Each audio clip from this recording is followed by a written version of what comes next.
Where is Ian Smith when we most need him? Sri Lanka qualify for the Super Fours by the barest of margins. I have no idea how to describe the climax of this crazy one-day international. Take a look at this scorecard. Afghanistan put on a cavalier, buccaneering, swashbuckling batting show, threatened to take it away until the last moment. They had to get 292 in 37.1 overs. All out 289. Sri Lanka win by 2 runs. And by the barest of margins, by the skin of their teeth, Sri Lanka managed to keep Afghanistan at bay, and they've qualified for the Super 4 stage of the Asia Cup 2023. You're watching Cricbuzz Live. My name is Manish Batavia. Joy Bhattacharjya and Zaheer Khan in the house to make sense of that bizarre climax. Zach, please explain to us, what was that climax? What happened in the end? Well, there is definitely some confusion there for sure. Because when you're calculating net run rate, you could have actually taken those chances of hitting a maximum at that stage, and you would have still been ahead than Sri Lanka. So obviously, if you had finished the game in 37.1, scoring 292, it was an easy calculation. But when it reached to such a situation where every ball matters, I think at that stage, if you're 291 and you're hitting a maximum, then those runs also are counted in your score, which would have given you that extra runs to take your net run rate just a touch higher than Sri Lanka's net run rate. But nonetheless, right now there's no tension, right? Sri Lanka has won the game and now they're topping the table. Fazal Haq Farooqi doing this for 3 deliveries. Please explain that to me. Okay, here's what I think happened. Why he did that. I think the instruction that would have gone out from the end, from the Afghan bench, from the Afghanistan dressing room to the players was, if you reach 291 and you hit a 6 after that till 38.1, you still qualify because your run rate will go higher because you've hit a maximum. You've gone to 297 and therefore net run rate will be slightly higher. So what he was being told, so hearing that, what Rashid Khan would have said is, play out this over, I'll have one shot at the start of the next over, I'll give it everything I have. Okay, because he probably trusted his ability to hit a 6 over Fazal Haq Farooqi's ability to hit a 6. There's one miscalculation he made. The score was not 291. It was 289. Yes. Yeah. So even if Rashid Khan waited, Fazal Haq Farooqi played out the over and Rashid Khan hit a 6 in the first ball of the 38th over, he wouldn't have made it. 39th over, you mean? In the 39th over, because he would have reached then 295 and not 297, which would have been the difference in the run rate. So now do you get what's happening? He is told that if you reach 291, फिर एक over में you still hit a 6 at any point till 38.1, it's okay. What if he had taken a single of the first ball he faced? It was a juicy full toss. He could have easily taken a single. I think they misunderstood. The instruction to them was that if you can hit a 6, they didn't realize that if you don't reach 291, that 6 is going to reach you to 295. It's not going to reach you to 297, where the run rate really makes a difference. So that is the miscalculation that happened. He could have easily taken a single. He could have easily actually taken 2. They could have taken a single. He could have taken another single, got back, strike again next over and hit a 6 and 1. But I think that part of it, the message from the dressing room was not clear enough. I've just been told the target at 37.4 was 295. They ended up with 289. All they needed was a 6, so a single of the first ball and then a 6 from Rashid Khan. Could have done the job. That's what I'm saying. 295 at 37.4, 297 at 38.1. So he thought that 289 is enough. I'll wait till the start of the next over, hit a 6. He didn't realize he's reaching 295, not 297, even if that happened. I am flabbergasted. I have no idea how to explain what I've just seen. This has got to be the craziest ODI finish in recent memory. Just do me one favor, never say it to Sean Pollock. Yeah, well. Never say it to Sean Pollock. Oh my God. By the 92 World Cup? No. 2003. Home ground again. But they had a similar kind of situation in 99 as well. Yeah, they've done it. But yeah, 92 as well. But 92, rain came, that Duckworth was not there. So every cricket team, every international cricket team must immediately hire a proper mathematician to be able to avoid this bizarre ending that we've just seen. What's the process like, Zach? Is a sheet sent to the team from the match referee at mid-innings? Well, not for this. No. Because this is the individual not a calculation, Rindy-led match. right? It's not a This is Rindy-led the- match. This is the team management's responsibility. This is the Afghanistan team think tank needs to figure this out for themselves, right? Because that is the team which is going to qualify. This is not a rain-affected game which we're talking about. When the game is rain-affected, then that's when the referees come and the umpires then they will hand over the Duckworth Lewis sheet. But shouldn't the equation be informed by the match referee or the tournament This organizers? was, of course, everyone knew about the equation, but it was more from the Afghanistan point of view and Sri Lanka point of view. So both the teams were active and the broadcasters were active because they have to let the fans know exactly what's happening. So it was that kind of a scenario. Match referees and umpires had got nothing to do with this. It was just the game of cricket which was played in that fashion with that intent to qualify. I know mobile phones are not allowed in dressing rooms, but they've got to figure a way to keep checking the Cricbuzz app, because we kept talking about the equation on our text commentary section. Afghanistan have made an absolute mess of what could have been a momentum gaining finish for them. They could have gone into the Super Fours. Sri Lanka should believe that they've gotten out of jail. I'm going to need intravenous coffee to recover from this absolute shocking final. There you are. Sri Lanka with that cue, Bangladesh with the cue, Afghanistan are asking, Lekin cue? Why? What just happened with them? Well, India, Pakistan, Bangladesh, Sri Lanka, the four qualifiers for the Super 4 stage of Asia Cup 2023. Let's take a look at the Afghanistan batting card. While I recover from this shocking finish, we'll get Joy Bhattacharya to make a sense of this up and down batting chase. I thought it was till the end, it was an absolutely brilliant chase. And I think it started off, they lost Cricbuzz and Zadran early. But after that, from Gulbuddin Naim onwards, Rahmat Shah, they played a great innings. But the innings of the day today was Mohammad Nabi for me. He comes out in the middle. He absolutely smashes the ball. 3 sixes, hits 6 fours. He just changed the way the game looked. If he had not got out, he was taking them to victory himself. Unfortunately, once he got out, he still got some cameos. Karim Jannat came and did his work. But in the end, it wasn't the runs that let them down. It was a miscalculation. Pretty much everything went to plan, barring the openers. Everyone else did their job. Everyone else made sure the strike rate was the asking rate was within reach.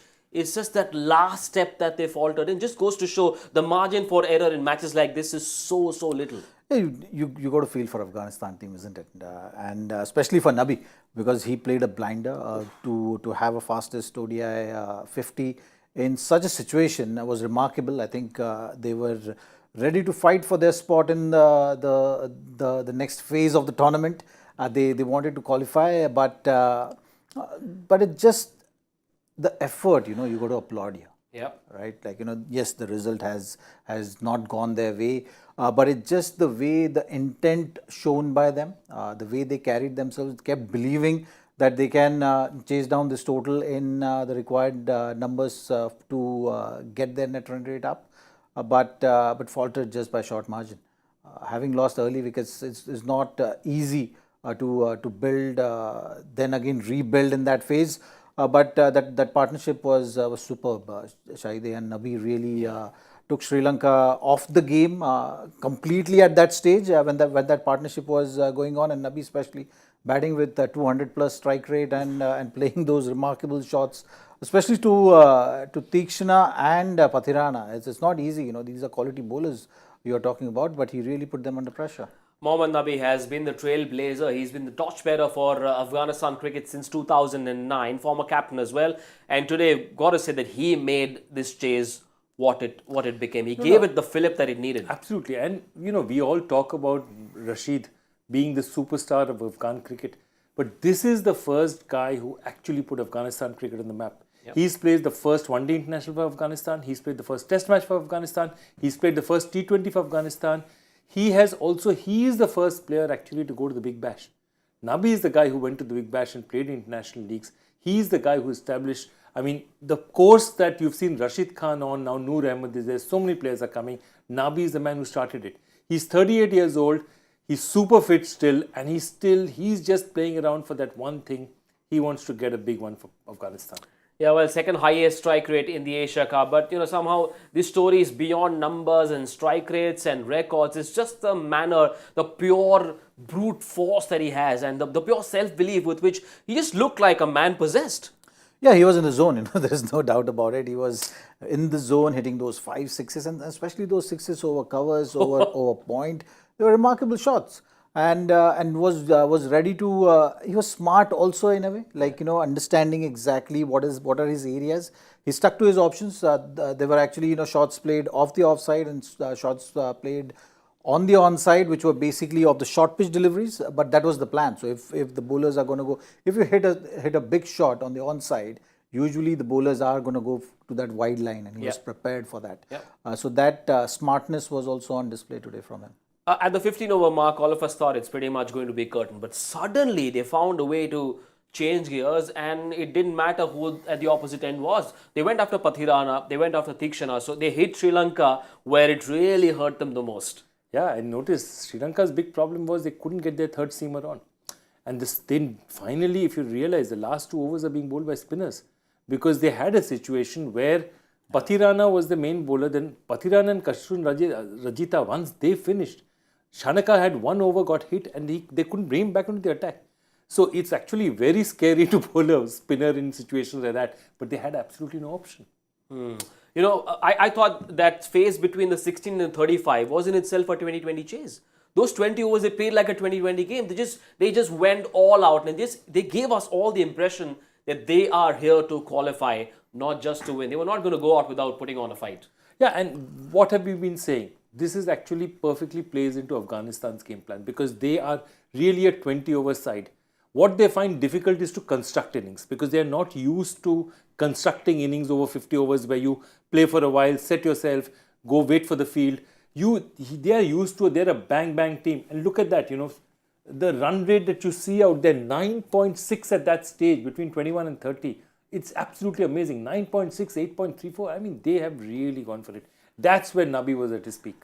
172 runs in those 20 overs between 16 and 35, and at that stage we thought it's all over, and that it was the end. Zach, you were shocked as well why Shanaka didn't bowl that last over. It could have really cost them qualification. Yeah, because bringing on spinner, that to off spinner to right hand, to Rashid Khan. Yeah, it was a big call. There's no doubt about it. It all worked out right now for Sri Lanka. When things have to go south, they go south, and how.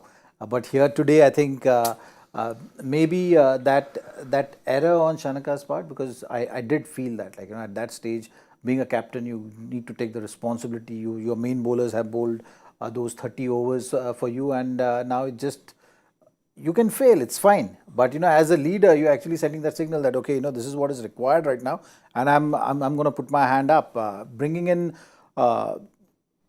Velalage at that stage was still fine, because he's ended up with 2 wickets in that situation. He's a proper bowler, and he's a smart bowler. So that call was still fine. But bringing in Dhananjay De Silva at that stage was I think a big call, which he just somehow maybe lucky to get away with. More often you'll see these kind of calls go against you, but today was not the case. Pathirana was expected to come up with those Yorkers. They call him Baby Malinga, expected to deliver those Yorkers on demand. But Zach, when you know that the opposition is in that zone, they found that big hitting momentum, they have that rhythm. As a pace bowler, what should you be doing with that ball in hand? When you know that they're going to go for the big shots, change of pace, bouncer, what do you do? It's not easy, okay? You are actually talking about this game being played like a T20 game. But when you look at the second power play field restrictions, it actually makes it tougher than a T20 game. And Pathirana, I know that way is a young kid right now, still figuring out what exactly is going to work. He's a match winner. I'm a big fan of him, and he's got a bright future ahead of him. These are the learning games for him. When batters are going to come hard at you, and it's going to be high pressure situations in international games. You got to figure out a way. You got to figure out a way for yourself, and he'll get better and better as he plays. Today he was put under pressure. There's no doubt about it. But this is the way you learn, and the game teaches you a lot as you play more and more. These situations are definitely going to help him become a better bowler. Are Sri Lanka going to be a very nervy defending side at the Super 4 stage and at the World Cup? I think you've seen a few chinks out there which they'll be very seriously thinking about. Today was the day they missed those bowlers. Oh yes. No Hasaranga out there, no Madhushanka out there. All those top bowlers, Lahiru Kumaru, all those top bowlers today they missed. Chamira, all these guys not being here because you can make out the experience. And Shanaka is thinking he's given away 32 and 2. Is he going to take this on himself? So really, the situation is right now, they'll be hoping how many of these bowlers recover before the World Cup. Because yes, winning the Asia Cup is important, but the World Cup is really what they're after. Yes, 10 sixes being hit by Afghanistan just goes to show that this Sri Lankan attack, minus their first 4 choice bowlers, is an attack that you can take on and chase down whatever score you wanted. Remember, they needed 292 in 37.1 and they almost got there. It'll take a lot, despite the wins, it'll take a lot for Sri Lanka to recover from this kind of innings as they go into the Super 4. Not easy, but also if you look at it in this format, it's about the intent, isn't it? Yeah. Like, today the situation demanded it. So Afghanistan was ready to take on any kind of bowling attack right now. Whether they were playing against Pakistan or they were playing against India right now in this game, they would have given them that chance of attacking, and things will work out. What happens is that when you are in this kind of a mindset, the bowlers go on the defensive, and then things get easier for you. So that's the template. What you can take it out from here is, yes, it's a lesson for Sri Lanka team as well, but it's a good lesson. When you're going to go in that next game, you will be much better prepared because you've been in this situation. You know what it's like when the batters are going hard at you and what are the options to take. The bowling coach will also take all the bowlers and say that, hang on, these are the options you've taken.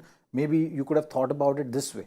Yeah. How Nabi was setting himself up, how he was smart, he was trying to outthink you. So how can you stay a step ahead of him? That's the game, So you got to keep on adding these things, and what happened today will only have a positive impact going forward because this tough game is out of the way. You've seen more often than not in big tournaments. You say if you're on a roll, if you are winning comfortable games, sometimes it's not that easy. You got to play these tough games also. Which just makes you realize that how things can go out of hand and then how to control it. So that's the way it goes. So I think for the next phase in this tournament, this game will actually help Sri Lanka play better cricket in the next phase. The one good thing though for Afghanistan is that their captain put his hand up. Pretty solid innings of 59, and just when he was about to sort of take off into another gear, he got dismissed. But this is a massive positive as well with the captain among the runs. I think captain among the runs, even Rahmat Shah started off very brightly, was scoring. So all their players today came to the party, their batters came to the party. But I just also want to go back to the point that he's made. And again, talking about Sri Lanka, where did the match change? The match changed basically that catch that Dhananjay De Silva took of Pathirana. That catch, and it wasn't his easy catch. It was running in the outfield. Nabi's catch, you're talking Nabi's about, right? catch. Yeah. Very important catch. Yep. And they held their catches. Don't forget that thing. When they got their chances, they held their catches. There's one catch you can say that he dropped it, but actually what Zaheer was saying, he just saved a certain 4. I think she really hard back. Yeah. He saved a certain 4. We got 2 runs.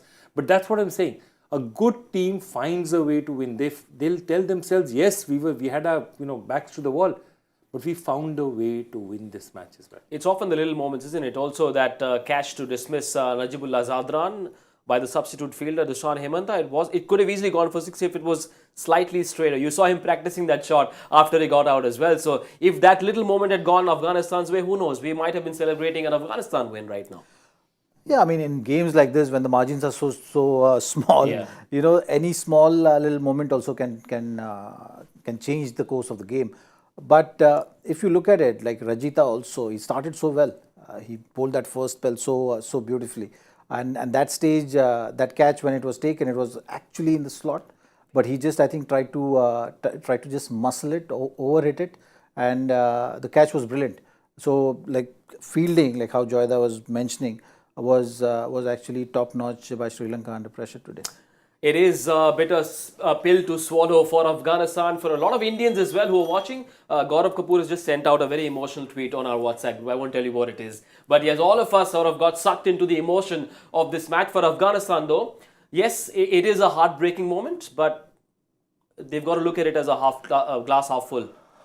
Yeah, I mean, again, look at that list again of things where they were heartbreakingly close, and you add one more to that. It's just one of those things.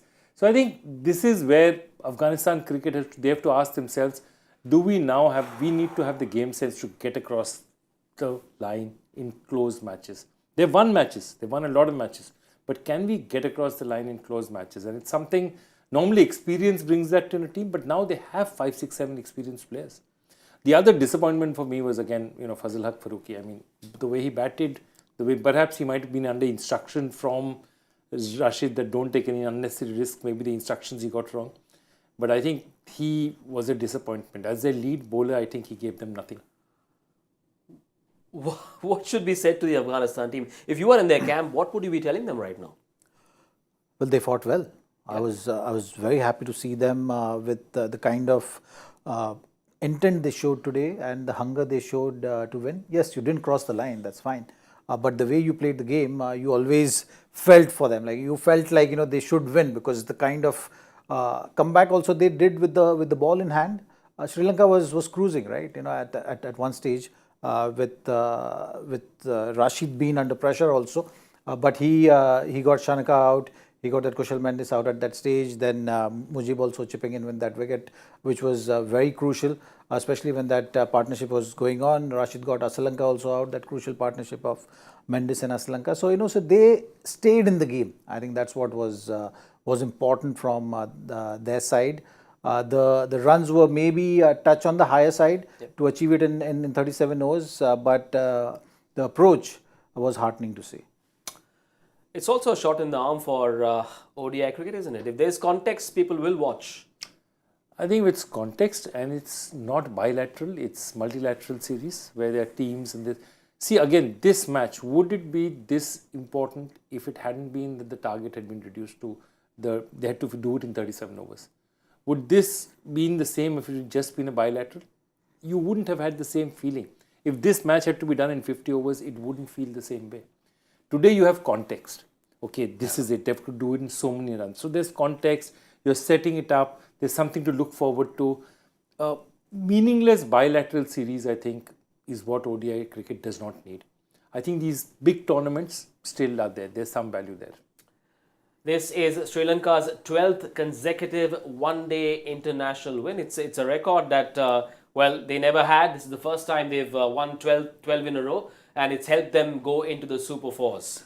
The first game of the Super Fours of Asia Cup 2023 will see Pakistan playing at home against Bangladesh. This match will be played at the Gaddafi Stadium in Lahore. Remember, Pakistan, their batting wasn't tested in that game against India. It was a rain. It was a completely washed out game. No second innings in that match. Pakistan's batting wasn't tested. Let's pull up their squad graphic. In fact, they've announced their 11, and the only change they've made, Zach, is Mohammad Nawaz has gone out, and Fahim Ashraf is Fahim Ashraf, the pace bowler, has come in. Yes, against the Bangladesh, you're looking to just add that extra seamer to your lineup. That's the thought process. But Pakistan have been trying to stick to the process. Yep. They've been announcing their squad well early, giving their players enough time to prepare, and also trying to send that positive signal that we are very assured of what we want to do, what we want to achieve. So that's one different thing which you're seeing from Pakistan. Yep. And the kind of cricket also they've been playing, you've seen what Shaheen has done with the ball. He's so good with the new ball, swinging that delivery back into the right hander, bowling at that pace. Haris Rauf has been very good with the pace again, bowling 145 clicks consistently. So these are the things which they will want to just lean on. Babar would want to continue with his form with the bat, and Pakistan on the whole have been playing consistent cricket, so they would just want to continue with that. This move to get Nawaz out seems more purely like a tactical move, isn't it, Joe? Absolutely. I think they have a lot of left-handers. A lot of left-handers in the Bangladesh top 6. So they'll be looking at them. Of course, Shanto's not there, but you have lots of other left-handers there, Shakib's there. So they'd be looking at themselves and saying that let's not do it, let's not risk him against this kind of an attack. And also, I think they also want to give Fahim Ashraf a run, because I think he's going to be an important part of their plans coming the World Cup forward. But it just takes me to a time when at one time Pakistan team, you didn't know who the captain was for the next day. Now you know the 11 the night before. And I think it's fantastic, because the era of Babar Azam, they might have been teams in the past which were even more talented. But I think this is a very calm team. This is a team that plays really well together. And this is a team where I love the fact that everyone sleeps at night knowing whether he's playing or not playing. It's very important. Yep, from Bangladesh's point of view, they won their last game against Afghanistan by 89 runs. But there's a huge blow. Shanto will not be playing in this game. He's gone back home. Hamstring trouble, I've been told. Approximately how much time does it take to recover? Depends on the grade of the tear. I'm no doctor, but I think, depending on the grade of the tear. I think you have a bit of Slightly better idea than us. I have Slightly a bit of better. experience around that, but I think, I know the hamstrings are tricky. So if 3 to 6 weeks anywhere around that time, Could be a huge if blow. it's a tear, of course. Yeah. Well, the other positive though is that Liton Das comes back and he's recovered from his fever, and this is what the squad is looking like. Ibadat Hussain and Najmal Hussain Shanto in the red. That means they won't be available. Liton Das would come in. As you can see, his name in black, though it could be in green tomorrow. If Liton Das does come in, Joy, what would your top 5, top 6 look like?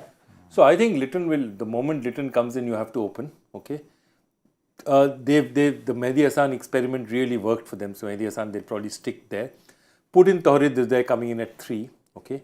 Then at 4, you have a situation where now Mohammad Naeem, who was there, comes in at 4. Yep. Because what they want is Shakib still to remain at 5 to control the game and see what situation it is. Yep.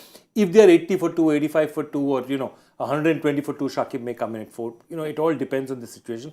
But Shakib at 5, then Mishfiqur at 6, then you have the all-rounders coming again. So I think this is again, they play to a particular formula, and while they will miss Shanto, Liton is a very important part of their plans, and Liton is a vital player for them, especially for the World Cup as well. So it's really good for them to have, if this situation had not happened, maybe he wouldn't have got a run in this tournament, which would have been a pity. Now he's there, I think it's worked out well for them. Yes, Liton Das is the highest run getter for Bangladesh in this World Cup cycle. What about the bowling? Do they bring in Mustafizur if he is feeling okay for his experience against a much better Pakistani side? Can they bring him in place of Hassan Mahmood possibly? Yeah, should be. I think that's one change which they will be debating hard for sure. He's an experienced bowler, so that is always going to be of help when you're playing, especially against a team like Pakistan. So that's something which will be there. Tashkin Ahmed has been very impressive. He's been bowling those hard lengths very well. And Shakib, one thing you've seen with him, if you put runs on board, he will always make a match out of that. With that experience, he will use his resources well. He will try and create that kind of pressure on the opposition, which he's been good with. So it's very important that Bangladesh gets runs against the big teams. So when they're playing against Pakistan, when they're playing against India, I think it's going to be very important for their batters to take that responsibility and make sure that the team gets to a total which can put opposition under pressure. Yep.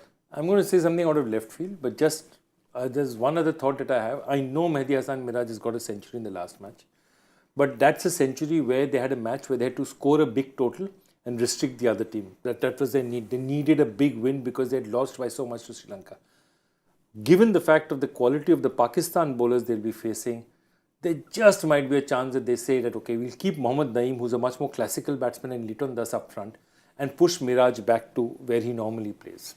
That's also a possibility, because just given him the situation that, this is Fazal Haq Farooqi is a good bowler, but, he's not Shaheen Afridi, he's not Naseem Shah, and he's not Haris Rauf. All right, players to watch out for, one each. Pakistan, Bangladesh at Lahore. Well, I think the captaincy is going to be very, very important aspect. So I would say from Bangladesh's side has to be Shakib. Okay. What kind of frame of mind he is in, especially after that big win in the previous one and having qualified now for the next round.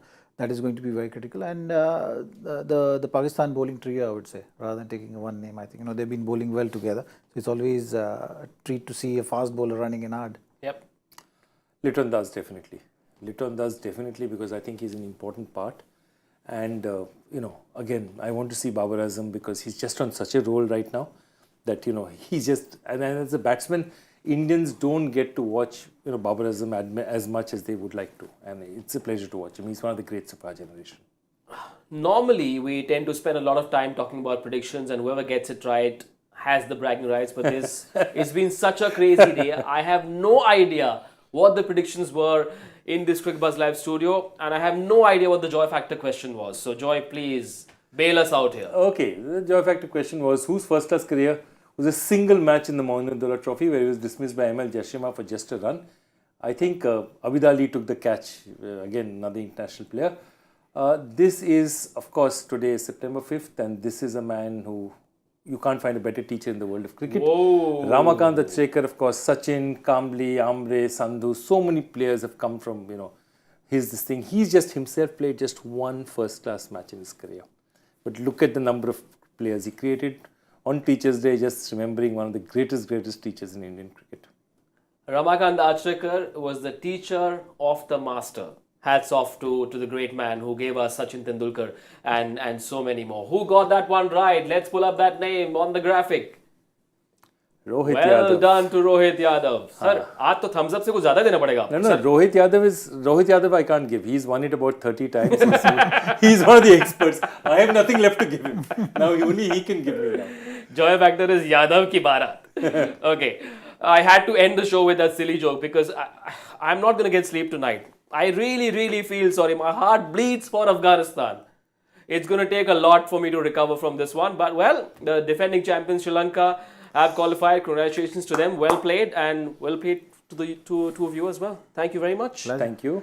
We will be back in exactly, I don't know. I've also lost all my mathematics abilities. I can't count anymore. We will see you at 2:30 p.m. tomorrow for the preview of the first Super 4 game at 2:30 p.m. on Cricbuzz Live. Bye-bye. Good night.